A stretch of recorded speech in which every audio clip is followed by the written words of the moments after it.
G20 का कल से आयोजन शुरू है। आपको मालूम है G20 क्या है?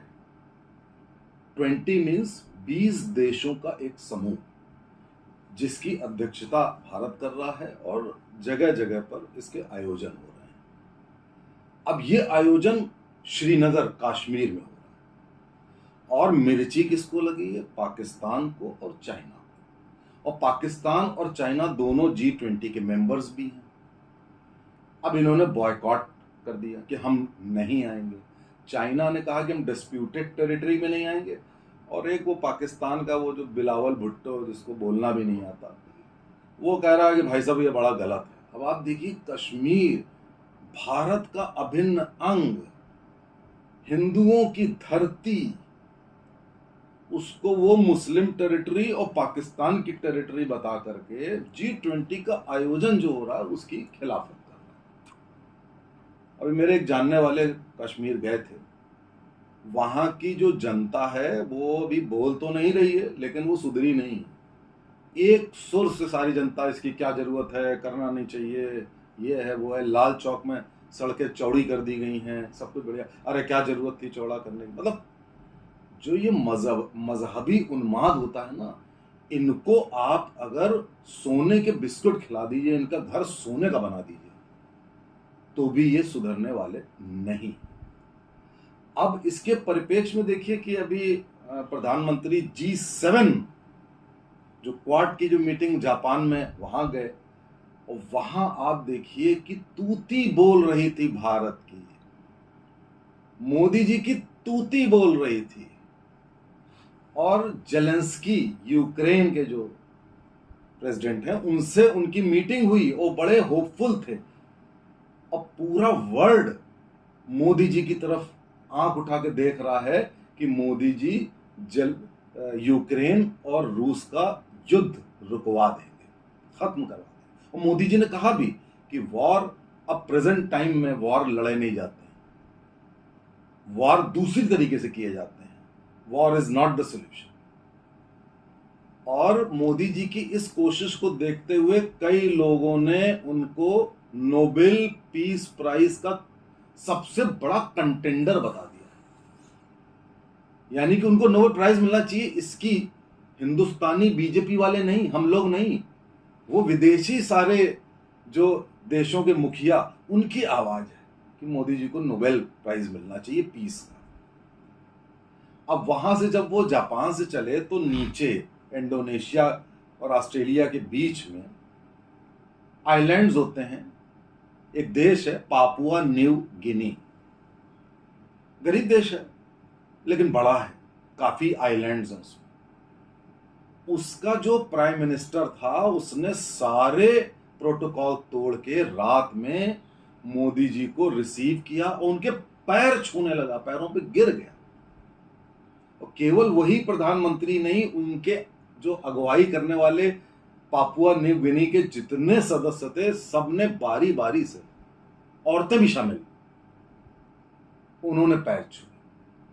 अब आप बताइए, ऐसा सम्मान, ऐसी रिस्पेक्ट किस प्रधानमंत्री को मिली? नंबर एक। और आज आपके देश को मिल रही, क्योंकि ये तो देश का सम्मान है। और पापुआ न्यू गिनी का हाईएस्ट सम्मान से नवाजा, फिजी ने हाईएस्ट सम्मान से नवाजा मोदी जी को। और उसके बाद मोदी जी ऑस्ट्रेलिया गए। और अब ये जो कश्मीर में जो मीटिंग हो रही है G20 की, इसमें आप सोचिए कि पूरा पैराडाइम शिफ्ट होने वाला है। कश्मीर की रंगत बदल दी गई है, चप्पे चप्पे पर तैनाती है, कोई अनहोनी नहीं होनी। कश्मीर पूरा 20 देश देखेंगे, इंक्लूडिंग यूरोपियन यूनियन, कि कश्मीर में कितनी शांति है 370 हटने के बाद। इसी G7 जो जापान में मीटिंग हुई, ये आपको आउट ऑफ कंटेक्स्ट बता दूं कि उसमें अमेरिका के राष्ट्रपति जो बाइडेन ने मोदी जी से कहा कि मुझे आपसे एक शिकायत है। अब सुनिए वो शिकायत क्या थी। शिकायत ये है कि अगले महीने आपको अमेरिका आना है, मोदी जी को अमेरिका जाना है। उनके लिए एक डिनर का आयोजन किया है जो बाइडेन ने। और उस डिनर में आने के लिए अमेरिका से, चाहे वो फिल्म इंडस्ट्री के लोग हों, चाहे वो इंडस्ट्री के लोग हों, बिजनेसमैन हों, किसी भी क्षेत्र के लोग हों, उन्होंने इतने ज़्यादा फ़ोन कॉल्स और इतने ज़्यादा आवेदन कर दिए कि उनके पास ना बैठने की जगह है, ना टिकट है, ना उनको आने के लिए वो न्योता दे सकते हैं। लोग परेशान हैं। तो जो बाइडेन ने कहा, मुझे आपसे एक शिकायत है कि भैया ऐसी क्या बात है कि आप आ रहे हो, तो पूरा अमेरिका कह रहा है कि हमें वहां आना है। आप देखिए कि जो बाइडेन कितने बड़े फैन हैं मोदी के। अब जो बाइडेन जब इलेक्ट हुए थे राष्ट्रपति के पद पे, तो ये जितना ये आपका पाकिस्तान और एक समुदाय विशेष, वही कहते हो आप वर्ड, और लेफ्टिस्ट वामपंथी बड़े खुश थे कि अब तो जो बाइडेन जो है इंडिया की वाट लगा देगा, ये वो। अरे वो आदमी मोदी जी का फैन है भाई। वो उल्टे वो कह रहा है कि भैया आपके अंदर ये कौन सी लोकप्रियता है जिससे ये चीज हो रही है। कहने का मतलब ये है कि आज, अभी भी मैं पूरे यूरोप का भ्रमण करके आया हूं। मैंने यूरोप में देखा, हवाई जहाज में देखा कि इंडियंस का कितना ऑनर हो रहा है।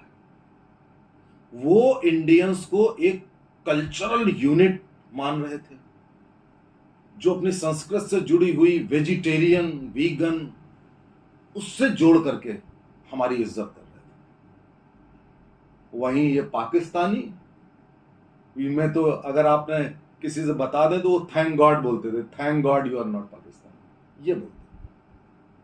तो अब आप बताइए, इनकी कोई हैसियत नहीं है। तो ये G20 जो कल से कश्मीर में हो रहा है, चाइना और पाकिस्तान को बॉयकॉट करने दीजिए। आप देखिएगा बगैर वार के ये दोनों देश खत्म होंगे। चाइना के अगेंस्ट तो वार होगा, मेरी आप भविष्यवाणी ले लीजिए कि साउथ सी चाइना जो है वहां से ही वार होगा और चाइना डिसइंटीग्रेट करेगा। मैं आपको ये पहले से भविष्यवाणी करे दे रहा हूं। और पाकिस्तान तो अपने आप ही मिट जाना है, कुछ कोई there is no doubt about it. उनकी हैसियत ही नहीं है। तो G20 नेशन का आप आउटकम देखिएगा कि भारत की कितनी ऊंची होती है और कितना गौरवान्वित होते हैं हम लोग, ये आप भी देखिएगा।